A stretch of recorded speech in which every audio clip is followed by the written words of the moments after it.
कुछ ही दिनों में मां जगदम्बा की आराधना का पर्व नवरात्र शुरू होने जा रहा है। तब नवरात्र के पर्व के शुरू होने से पहले वडोदरा महानगर पालिका की बड़ी कचहरी पर म्यूनिसिपल कमिश्नर अरुण महेश बाबू की ओर से गरबा आयोजकों के साथ एक बैठक बुलाई गई थी। दरअसल नवरात्रि के पर्व के दौरान गरबा रसिकों को और साथ ही गरबा देखने आने वाले लोगों को कोई भी दिक्कत ना हो और उसी के साथ वडोदरा शहर में स्वच्छता बरकरार रहे और साथ ही किसी भी तरीके की कोई भी गुनाहित एक्टिविटी ना हो सके, उसका खास ख्याल रखते हुए गरबा आयोजकों के साथ नीति नियमों की चर्चा करने के लिए म्यूनिसिपल कमिश्नर अरुण महेश बाबू की ओर से इस बैठक का आयोजन किया गया था, जिसके तहत विभिन्न मुद्दों पर म्यूनिसिपल कमिश्नर अरुण महेश बाबू की ओर से गरबा आयोजकों के साथ चर्चाएं की गई, जिसके बाद में एक पत्रकार परिषद का भी आयोजन हुआ था और उस दौरान म्यूनिसिपल कमिश्नर अरुण महेश बाबू की ओर से इस बैठक में कौन कौन से मुद्दों पर चर्चाएं की गई है, गरबा आयोजकों को कौन कौन सी हिदायतें दी गई है, इस बारे में ज्यादा जानकारी दी। અમારી મીડિયાનો મિત્રોને આભાર માનીએ છીએ કે આપણે આમંત્રણને માન આપીને અહીંયા પધાર્યા છો। અત્યારે વડોદરા શહેરની આટલા વર્ષોની જે આયોજનના કારણે આખા દેશભરમાં અને આખા દુનિયામાં પણ garba capital of the world કરીને વડોદરા ઓળખાય છે। આને સારી રીતે અત્યાર સુધી આયોજન કરીને લાવનાર તમામ આયોજકોને અમે અહીંયા મિટિંગમાં ઇન્વાઇટ કર્યા હતા। લગભગ 10-15 એજન્ડાઝ અમારી ચર્ચા કરવાની હતી। સૌથી પહેલા એજન્ડા હતી કે એટલે તમામ ગરબા આયોજકોને અમે આજે બોલાવીને એમને એક જ રિક્વેસ્ટ કરી હતી કે વડોદરા મ્યુનિસિપલ કોર્પોરેશન તરફથી લગભગ 10-15 એજન્ડાઝ છે જે એમને સારી રીતે ઇમ્પ્લિમેન્ટ કરવા માટે એમને વિનંતી કરી છે। સૌથી પહેલાં આપણા જે ખેલૈયાઓ છે, ખાસ કરીને નારી શક્તિ છે,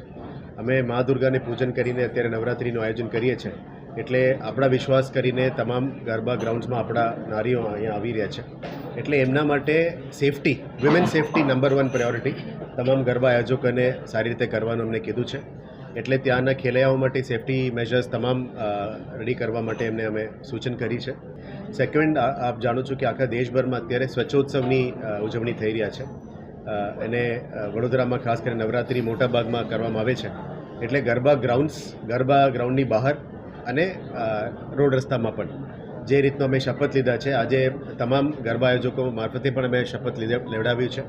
કે ગંદકી નથી કરવાનું, ત્યાં એડિક્વેટ નંબર્સમાં કચરાપેટી રાખવાનું અને જે ખેલાડીઓ આવે, વ્યુઅર્સ આવે, એમને પણ વિનંતી કરવાનું કે ત્યાં કચરો ના ફેંકે અને પબ્લિક લિટરિંગ ના કરે, એને કાળજી રાખવા માટે પણ અમે એમને વિનંતી કરી છે। આવનારા દિવસોમાં વીએમસીના સોલિડ વેસ્ટ ટીમ જઈને તમામ ગરબા ગ્રાઉન્ડ્સને પણ વિઝિટ કરવાના છે। ત્રીજો છે કે આપ જાણો છો કે સ્વદેશી પ્રોડક્ટ્સ અત્યારે પ્રમોટ કરવા માટે પણ આખા દેશભરમાં ઝુંબેશ ચાલી રહ્યા છે। ત્યાં આયોજકોને પણ અમે વિનંતી કરીએ છીએ કે અમે કોઈ બ્રાન્ડ્સને પ્રિવેન્ટ કરવાનું અદરવાઇઝ પ્રોહિબિટ કરવા નથી માંગતા, પણ ટ્રાય ટુ અકોમોડેટ સ્વદેશી પ્રોડક્ટ્સ, એટલે લોકલ પ્રોડક્ટ્સ, વડોદરામાં બનતું પ્રોડક્ટ્સ, ગુજરાતમાં બનતું પ્રોડક્ટ્સ, દેશમાં બનતું પ્રોડક્ટ્સને પ્રોત્સાહન આપે, જે પણ ત્યાં વેચાણ થાય, અદરવાઇઝ ખાણીપીણીની વસ્તુઓ હોય, પ્રાયોરિટી આપે, that is R concern. Fourth is એક પેડ માં કે નામ, અમે મોટી પ્લાન્ટેશન ડ્રાઇવ્સ પણ અત્યારે પ્લાનિંગ કરી રહ્યા છે, એટલે આ પ્લાન્ટેશન ડ્રાઇવ્સમાં વડોદરાના જે ગરબા આયોજકો પાસે